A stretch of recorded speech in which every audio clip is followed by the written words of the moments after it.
Assalamu alaikum. Welcome back. Today we are going to discuss error analysis part 2. Contents are definition of the term error analysis and what is the difference between competence and performance. We will discuss these both topic in detail. So here we start.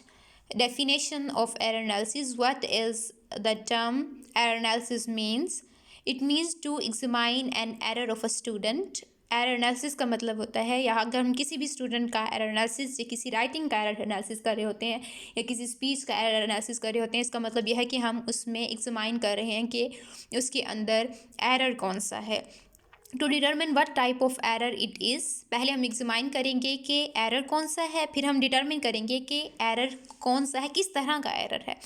Next the teacher finds out the cause of the error and takes proper remedial step. उसके बाद teacher जो है वो देखेगा कि उस error की काज क्या है या रीज़न क्या है कि ये एरर किया है स्टूडेंट ने, और वो प्रॉपर रेमीडियल स्टेप्स लेगा इम्प्रूव करने के लिए उस एरर को।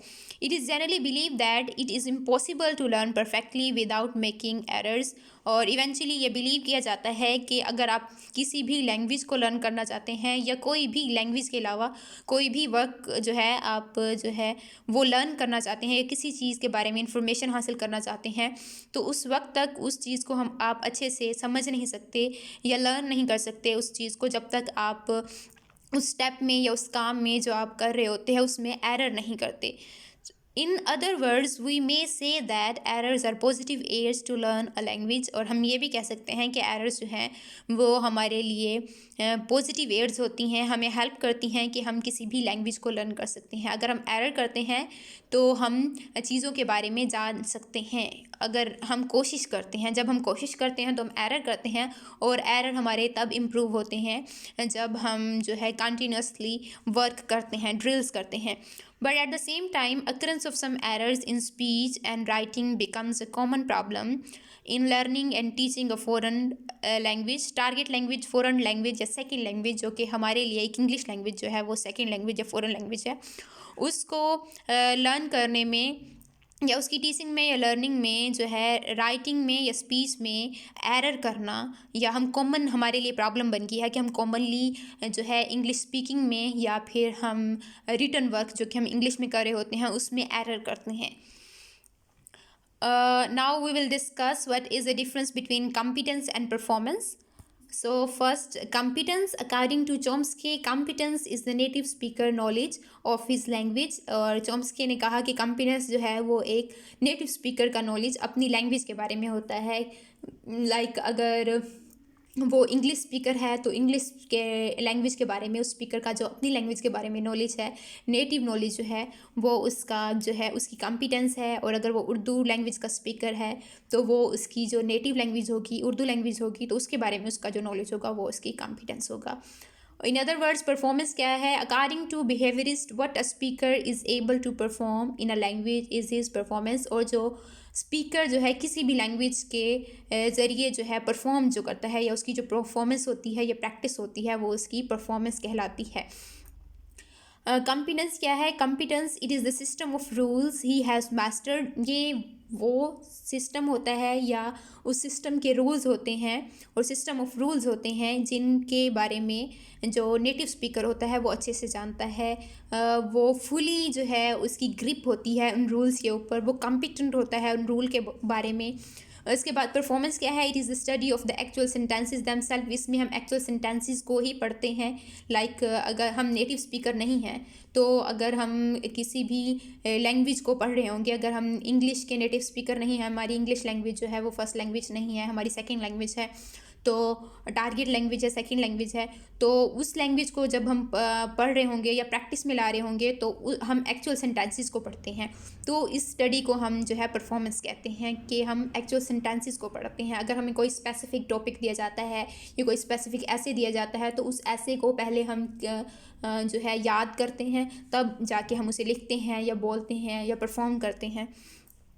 His ability to produce and understand a vast number of new sentences. Competence जो होती है वो स्पीकर की एबिलिटी होती है, क्योंकि वो एबिलिटी होती है जिसमें वो वास्ट नंबर ऑफ सेंटेंसेस को बोल सकता है, नए सेंटेंसेस बना सकता है, क्योंकि वो उस लैंग्वेज के बारे में उसको इन्फॉर्मेशन ज़्यादा होती है। अपनी लैंग्वेज होती है, उसकी टारगेट लैंग्वेज होती है, उसकी नेटिव लैंग्वेज होती है, तो अपनी नेटिव लैंग्वेज के बारे में इन्फॉर्मेशन ज़्यादा होती है। यूजुअली ऐसा होता है कि अगर हम जो है उर्दू लैंग्वेज में कोई भी पोइट्री होती है तो उसकी एक्सप्लेनेशन या इंटरप्रिटेशन कर रहे होते हैं तो हम ज़्यादा अच्छे से कर सकते हैं rather than the English language. अगर हम इंग्लिश की इंटरप्रिटेशन कर रहे होते हैं इंग्लिश में तो हम अच्छे से नहीं कर पाते, क्योंकि वो हमारी नेटिव लैंग्वेज नहीं होती। तो नेटिव स्पीकर अपनी लैंग्वेज के बारे में, नेटिव स्पीकर्स को जो है वो ज़्यादा इन्फॉर्मेशन होती है और वो ज़्यादा नए सेंटेंसेस जो हैं वो प्रोड्यूस कर सकते हैं। उसके बाद परफॉर्मेंस क्या है? The study of actual use of the language in real life situation में हम जो भी लैंग्वेज स्टडी करते हैं, इंग्लिश लैंग्वेज स्टडी करते हैं, तो जिस तरह से हमें रूल्स बताए हुए होते हैं हम वही रूल्स अप्लाई करते हैं, हम एडिशन नहीं करते, क्योंकि हम उन रूल्स के बारे में हमें ज़्यादा इन्फॉर्मेशन नहीं होती, क्योंकि हम नेटिव स्पीकर नहीं होते। Okay, we have another difference. What is competence? The speaker's knowledge of the structure of language is his linguistic competence. और क्योंकि वो नेटिव लैंग्वेज है स्पीकर की, तो उस नेटिव लैंग्वेज के स्ट्रक्चर के बारे में जो स्पीकर का नॉलेज होगा वो उसकी लिंग्विस्टिक कॉम्पिटेंस होगी। और परफॉर्मेंस वो होगी कि उस स्ट्रक्चर को जो है लैंग्वेज के स्ट्रक्चर को किस तरह से वो यूज़ करता है। The way in which he uses the knowledge about the structure of language is his linguistic performance। और structure of language के knowledge को किस तरह से वो यूज़ करता है वो उसकी linguistic performance होगी। Then we have set of principle which a speaker masters। जो principles speaker जिनके बारे में knowledge होता है speaker को, वो उसकी competence होती है। And performance is what a speaker does. जो कि स्पीकर परफॉर्म करता है या प्रैक्टिस में लाता है वो उसकी परफॉर्मेंस होती है। और कॉम्पिटेंस क्या होती है? It is a kind of code की तरह होती है, क्योंकि ये सिस्टम्स ऑफ रूल्स होते हैं। और जो परफॉर्मेंस है it is an act of encoding और डिकोडिंग, के जो हम पढ़ते हैं या जो हमें लिखा हुआ मिलता है उसको एज इट इज़ हम याद करके एज इट इज़ बोल देते हैं या एज इट इज़ लिख देते हैं अपने रिटन वर्क में। उसके बाद कॉम्पिटेंस जो है it is an underlying mental system होता है कॉम्पिटेंस।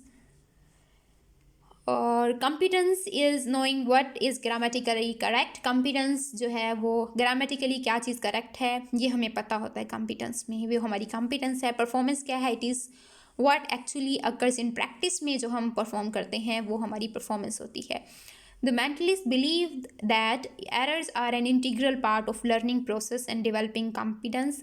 मेंटलिस्ट ये बिलीव करते हैं कि एरर्स जो होते हैं वो एक लर्निंग प्रोसेस में या कॉम्पिटेंस को डेवलप करने में या कॉम्पिटेंस को इन्हेंस करने में या हमारी कॉम्पिटेंस को इम्प्रूव करने में जो एरर्स होते हैं वो एक मेजर रोल प्ले करते हैं। एरर्स जो हैं वो एक इंटीग्रल पार्ट हैं किसी भी लर्निंग प्रोसेस के अंदर, और हम इससे हमारी जो कॉम्पिटेंस होती है वो डेवलप होती है, हमारी कॉम्पिटेंस इम्प्रूव होती है। But on the other hand behaviourist regard errors as evidence of failure. लेकिन बिहेवियरिस्ट ये कहते हैं कि एरर्स जो होते हैं वो एक हमारे फेलियर की एविडेंस होती है। They suggest that errors should be remedied by presenting a lot of correct forms through intensive drilling. वो कहते हैं कि एरर्स जो हैं वो हम इम्प्रूव कर सकते हैं या उनको ख़त्म कर सकते हैं अगर हम करेक्ट फॉर्म्स यूज़ करें, करेक्ट ग्रामर यूज़ करें, अच्छा स्ट्रक्चर या सही स्ट्रक्चर यूज़ करें जो कि किसी भी लैंग्वेज का होता है। अगर हम सेकेंड लैंग्वेज लर्नर हैं तो उस लैंग्वेज का जो ग्रामर स्ट्रक्चर है उसको अच्छे से हम यूज़ करेंगे और हम इंटेंसिव ड्रिलिंग करेंगे, बहुत ज़्यादा एक्सरसाइज करेंगे। और अगर रिटर्न वर्क है तो काफ़ी दफ़ा किसी भी टॉपिक को लिख कर देखेंगे तो उससे हमारे एरर्स जो हैं वो इम्प्रूव हो सकते हैं या किसी भी राइटिंग के अंदर एरर्स कम हो सकते हैं। उसके बाद कॉम्पिटेंस में मेंटलिस्ट ये कहते हैं कि errors should not be regarded as a sign of failure. जो मेंटलिस्ट हैं वो ये बिलीव करते हैं कि एरर्स जो हैं वो किसी भी जो है लर्नर या स्पीकर होता है उसका साइन ऑफ फेलियर नहीं है। इसका मतलब अगर कोई स्पीकर एरर कर रहा है या कोई स्टूडेंट या टीचर एरर कर रहा है उसका मतलब ये नहीं है कि वो एरर कर रहा है तो उसे उस स्पेसिफिक टॉपिक या स्पेसिफिक सब्जेक्ट के बारे में नॉलेज नहीं है, but as evidence that the student is working in his way towards correct rules. लेकिन ये एक एविडेंस होती है या ये एक हमारे पास एक ऐसा तरीका है या एक रास्ता होता है जो ये बताता है कि स्टूडेंट्स जो हैं या टीचर जो है या कोई भी लैंग्वेज लर्नर या स्पीकर जो है वो करेक्ट रूल्स की तरफ आ रहा है। वो कोशिश कर रहा है कि अपनी राइटिंग के अंदर या अपनी स्पीच के अंदर जो है वो इम्प्रूवमेंट ला सके. Okay, here we are going to discuss some more difference between competence and performance. Competence is free from the interference of memory. Memory की इंटरफेरेंस नहीं होती competence में. उसके बाद हमारे पास मेमोरी स्पैन्स की, करेक्टरिस्टिक्स एरर्स की, उसके बाद लैप्सेस ऑफ अटेंशन अगर हमारे पास नहीं है, अगर हम अपने राइट स्टेट ऑफ माइंड में नहीं है, तो उसकी वजह से हमारी कॉम्पिटेंस के ऊपर कोई जो है अफेक्ट नहीं पड़ता. उसके बाद परफॉर्मेंस क्या होती है. One can find out about competence only by studying performance. हम परफॉर्मेंस को स्टडी करके कॉम्पिटेंस को जान सकते हैं कि कॉम्पिटेंस कितनी इम्प्रूव हो चुकी है या कितनी डेवलप हो चुकी है. कॉम्पिटेंस उसको हम जो है फाइंड आउट कर सकते हैं बाय स्टडिंग परफॉर्मेंस को स्टडी करके.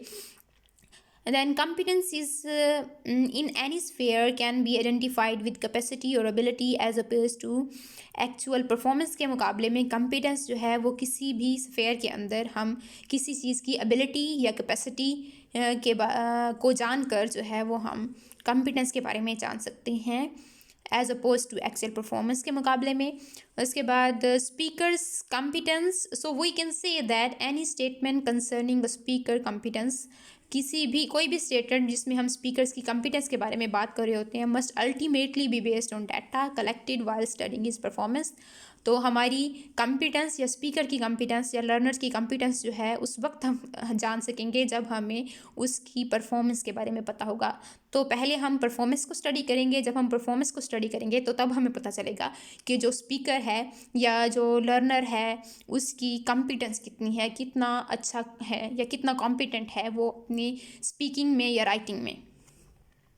So, in conclusion, we can say that although Chomsky competence in performance dichotomy closely resembles to Saussure, slang, and parole, yet the main difference is that Saussure discussed the sociological implications of slang, while Chomsky stresses the psychological implication of competence. So these distinctions are also parallel to a distinction made between code and message in communicating and sharing. That's all for today. I hope this lecture was helpful for all of you. Allah Hafiz.